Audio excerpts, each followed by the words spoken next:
गोया मुझे जान से मारने की गोया धमकी दी है। तो सवाल ये पैदा होता है कि इस तरह का मामला अगर देश में हो जाए तो कैसे लोग चैन से रह पाएंगे। पिछले 15 दिन में हमारा जो लगभग 3,54,000 फॉलोइंग थी हमारी फेसबुक का, उसको हैक कर लिया गया। उसके जरिए से अश्लील तस्वीरें भेजकर मेरी छवि को धूमिल करने की नापाक कोशिश की गई। और अभी वो मामला अभी बंद ही हुआ है, एक दूसरा मामला सामने में आया है। न जाने अब ये साजिश करने वालों ने क्या क्या साजिश रच रखी है। चाहे तो राजनीतिक द्वेष हो सकता है या धार्मिक पागलपन हो सकता है, ये दो बातें हो सकती हैं। ये सारी अब जिम्मेदारी जाती है प्रशासन की कि प्रशासन इस मामले में संज्ञान ले, इस पर कार्रवाई करे, वो नौजवान कौन है उसकी गिरफ्तारी करे। हमने मामला प्रशासन को दिया है, प्रशासन अगर उसको नहीं देखेगी, उस समय चाहिए प्रशासन को, नहीं देखेगी तब उसके लिए हम लोग आगे पॉलिसी बनाएंगे। जो लोकतांत्रिक तरीका है उसके एतबार से हम बात करेंगे। अमर यादव नामक ट्विटर अकाउंट के जरिए काफ़ी अमर्यादित बातें आपको लेकर कही गई है, जान से मारने की धमकी भी दिया गया है और अलकायदा जैसे संगठन से आपकी तुलना की गई है। क्या कुछ कहना चाहेंगे इस घटनाक्रम को लेकर के? देखिए, मैं समझता हूँ कि अल्पसंख्यकों को राजनीति करना मुश्किल हो गया है और किसी भी मुस्लिम के लिए आतंकवादी कह देना और देशद्रोही कह देना, मैं समझता हूँ इससे बड़ी कोई गाली नहीं हो सकती है। अमर यादव नाम के इस नौजवान ने, जो एक हिंदूवादी संगठन का अपने आप को सदस्य कहता है, अब वो कौन है, उन्होंने बड़ी धमकी आमेज मेरे एक्स पर हमको मेंशन किया है और उन्होंने जहां मुझे आतंकी कहा है वहीं मुल्लाओं को, दाढ़ी टोपी वालों को गर्दन कटने की बात कही है। गोया मुझे जान से मारने की गोया धमकी दी है। तो सवाल ये पैदा होता है कि इस तरह का मामला अगर देश में हो जाए तो कैसे लोग चैन से रह पाएंगे। इसके ताल्लुक़ से अभी तो शाम को मैंने एसपी साहब से बात की है और सवेरे चूँकि इमरजेंसी में मैं कहीं निकल गया और मैं पुलिस को उसकी खबर दे रहा हूँ और इस पर गहन जांच हो, इनकी गिरफ्तारी हो। चूँकि मेरा मामला सिर्फ विधायक होने की हैसियत से अपने क्षेत्र में सीमित रहने का नहीं है। मैं चूँकि पार्लियामेंट का इलेक्शन लड़ा हूँ और बिहार में पार्टी का प्रदेश अध्यक्ष भी हूँ, इस नाते पूरे बिहार का दौरा, साथ ही अन्य राज्यों का भी दौरा करता रहता हूँ। इस तरह की धमकी मिल जाने से मैं भयभीत हूँ कि भाई क्या माइनॉरिटी के लोगों को राजनीति में रहने का मौका छीन गया है क्या, कि इस तरह की धमकी दी जा रही है। इस पर फौरी तौर पर कार्रवाई करें। और ये मैं समझता हूँ कि इस मामले में हमारा कंप्लेन क्या, जब साइबर सेल हमारे यहाँ है तो साइबर सेल नहीं देख रहा है कि किन के ट्विटर हैंडल से, एक्स से, किन के फेसबुक से किस तरह की खबरें और किस तरह से धार्मिक उन्माद फैलाने वाली बातें की जा रही हैं, उस पर स्वतः ही संज्ञान लेना चाहिए। तो इससे मैं बड़ा महमत हूँ और मुझे अपने जान का डर लग रहा है। आपके साथ साथ पूरी कौम को भी टारगेट किया गया है। मुल्ला सर नहीं बचेगा, हमने शुरुआत कर दिया है, एक एक को चुन को मारा जाएगा, इस तरह की बात करके एक तरह से पूरी कौम को टारगेट किया गया है उस आईडी से। नहीं देख रहे हैं दाढ़ी टोपी की जो मॉब लिंचिंग होती है, तो उन्होंने तो सही लिखा है ना कि इसकी शुरुआत कर दी गई है। अब ये केंद्र और राज्य सरकारों की जिम्मेदारी होती है कि आया माइनॉरिटी को रहने का हक है इस देश में, ये देश उसका है या नहीं है, इनको फैसले करने पड़ेंगे ना। तो ये बड़ी दुखद बात है कि इस तरह की जो है आदमी अंगारे, बारूद से ज़्यादा समाज को जलाने वाले अंगारे शब्दों के अंगारे होते हैं। और जिस तरह से इन्होंने उन्मादी बातें कही हैं, धार्मिक द्वेष फैलाने की कोशिश की है और मुझे टारगेट करके सारी बातें कही गई हैं, यकीनन है कि मैं भी टारगेट हूँ और माइनॉरिटी के लोग भी टारगेट हैं। कहना कि इस तरह की हरकतों से आपको डराने की कोशिश की जा रही है। ये भी हो सकता है इसके पीछे के अल्पसंख्यक एक बड़ी ताकत बनकर रख्त-उल-ईमान उभर रहा है, तो कहीं आपके मनोबल को तोड़ने का ये जो रणनीति है वो तो कहीं नहीं अपनाई जा रही है। देखिए, कुछ भी हो सकता है। ये हिंदुत्व के लोग भी हो सकते हैं जो इस देश में दूसरे लोगों को बर्दाश्त करने के लिए तैयार नहीं है। मेरे कुछ राजनीतिक विरोधी भी हो सकते हैं। पिछले 15 दिन में हमारा जो लगभग 3,54,000 फॉलोइंग थी हमारी फेसबुक का, उसको हैक कर लिया गया। उसके जरिए से अश्लील तस्वीरें भेजकर मेरी छवि को धूमिल करने की नापाक कोशिश की गई।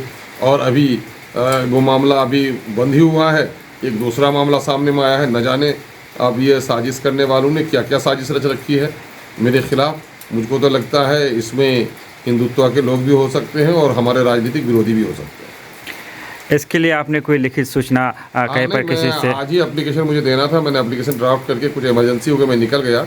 एसपी साहब से हमारी शाम को बात हुई है और कल सारा कुछ चला जाएगा। बड़े पैमाने पर इस मामले को उठाने की बात कर रहे हैं पार्टी के लोग, सड़कों पर उतर जाएंगे अगर इस मामले में संज्ञान नहीं लिया गया। आपका क्या है? यकीनन है कि मैं कह रहा हूँ कि क्या इससे बड़ी और क्या बात होगी। मैंने आतंकी कहा जाए, पूरे कम्युनिटी को टारगेट किया जाए, और जब मैं विधायक हूँ मुझको ऐसी धमकी दी जा सकती है। अगर सड़कों पे अभी नहीं उतरने का वक्त आया तो कब सड़क पर उतरने का वक्त आएगा?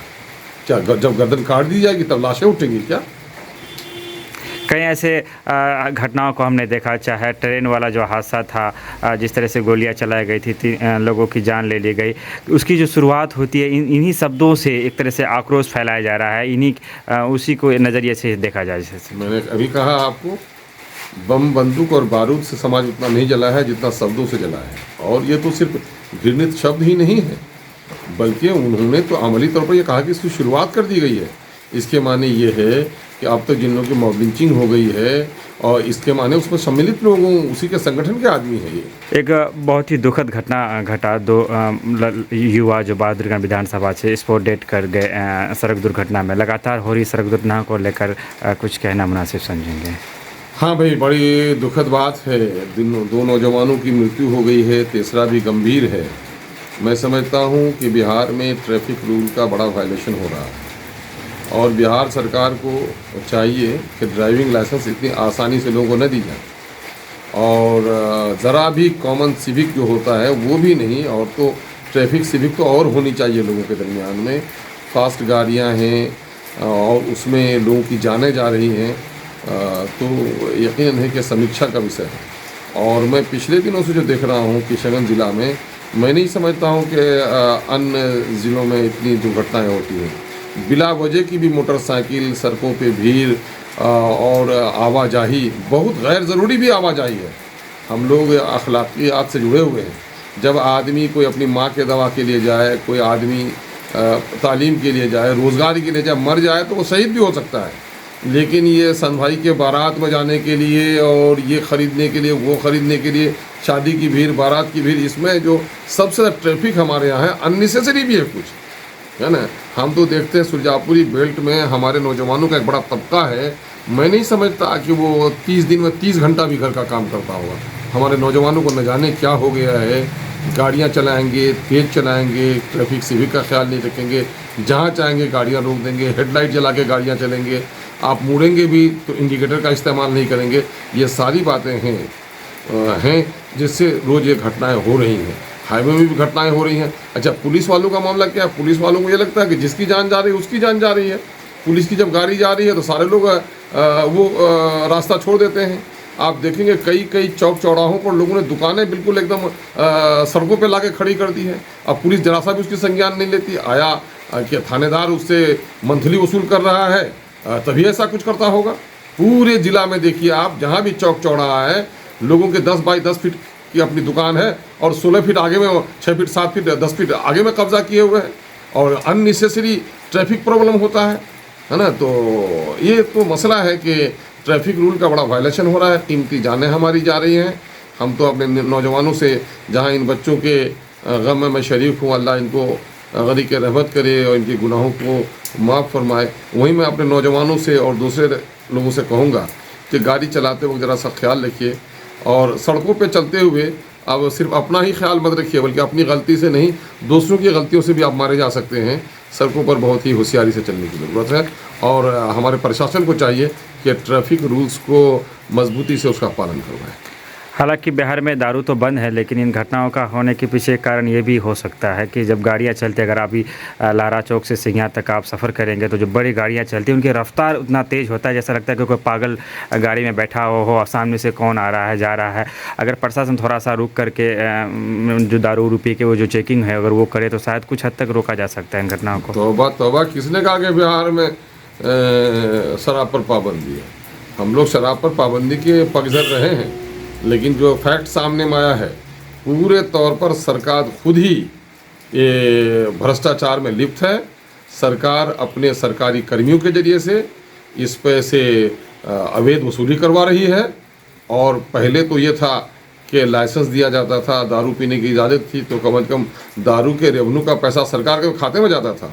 अब तो लगता है कि सत्ताधारी पार्टियों ने अपने पार्टी के ख़जाने में पूरा पैसा जमा करना शुरू कर दिया है।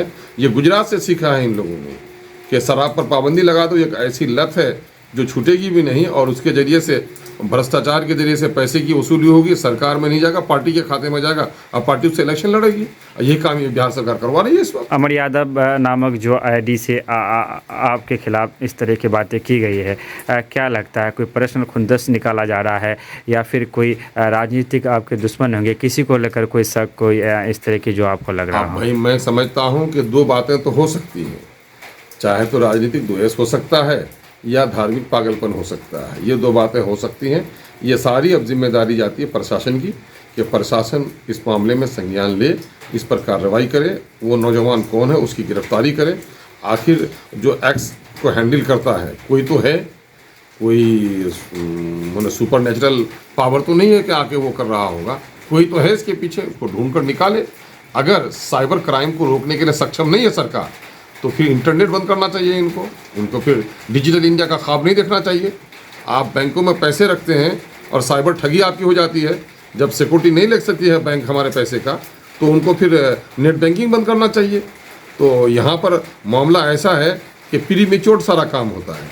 आप नहीं देख रहे हैं, भारत सरकार का टेलीकॉम है BSNL, और बिहार सरकार के तमाम तर नौकरशाहों ने DM से ले करके ब्लॉक के और पंचायत के कर्मियों ने, जिनको भी BSNL गवर्नमेंट की तरफ से प्रोवाइड कराया गया था, सब लोगों ने पोर्ट कर लिया है इसमें दूसरे अदर, चाहे तो जियो में पोर्ट कर लिया है, चाहे एयरटेल में पोर्ट कर लिया है। तो इस देश का तो पता ही नहीं चलता कि देशभक्ति कहाँ गुम हो गई है। निज स्वार्थ के खातिर सरकारों ने तो गोया देश को पामाल करके रख दिया है। तो बड़ी अजीब सी बात है साहब, साइबर क्राइम है, उड़ाना चाहिए हमारे लोगों को। अरे रास्ते में किसी को कोई लूट लिया, अगर मर्डर हो गया तो मुर्दा आदमी नहीं ना कहने के लिए आएगा। आपका तो कंट्रोल होना चाहिए, सड़कों पर पहरेदारी होनी चाहिए। साइबर क्राइम में आपके लोग बैठे हुए हैं और इस तरह हो रहा है, तो उसको पहरेदारी होनी चाहिए। आखिरी सवाल सर, चूँकि अख्तरुल-इमान सिर्फ किशनगंज में ही नहीं, पूरे सीमांत के साथ साथ पूरे बिहार में आपके फॉलोवर्स हैं, काफ़ी बड़ी तादाद है जो आपको फॉलो करते हैं। क्योंकि जो बातें अमर यादव नामक ID से लिखा गया है, उसे सुनने के बाद कोई भी आक्रोशित हो सकते हैं। जो इंसान राजनीतिक दृष्टिकोण से अख्तरुल-इमान को पसंद ना भी करता हो, तो वो भी आवेश में आ सकते हैं। तो आपके लोग आवेश में आकर के कोई ऐसी हरकत ना कर दे। अख्तरुल-इमान क्या कहना है? हमें पूरी उम्मीद है कि हमारे जो लोग हैं हमारे मिजाज से वाकिफ़ हैं, हमारे पार्टी के मिजाज से वाकिफ़ हैं। हमने मामला प्रशासन को दिया है, प्रशासन अगर उसको नहीं देखेगी, उस समय चाहिए प्रशासन को, नहीं देखेगी तब उसके लिए हम लोग आगे पॉलिसी बनाएंगे। जो लोकतांत्रिक तरीका है उसके अदवार से हम बात करेंगे। आवेश में आने की ज़रूरत नहीं है। मैं नापाकी को नापाकी से नहीं धोया जाता, कालिक को कालिक से साफ़ नहीं किया जाता है। ऐसा है, जो लोग मुझसे मोहब्बत करने वाले होंगे, मेरे तरीके से पर अमल करते होंगे, ऐसा करने की मैं इजाज़त भी नहीं दे सकता और ऐसा करना मुनासिब भी नहीं है। हमें प्रशासन पर विश्वास है, ये लोग पहले देख लें, अगर इसको ढूंढ करने में नाकाम होंगे उसके बाद फिर हम लोग अपनी पॉलिसी बताएंगे। बहुत बहुत शुक्रिया।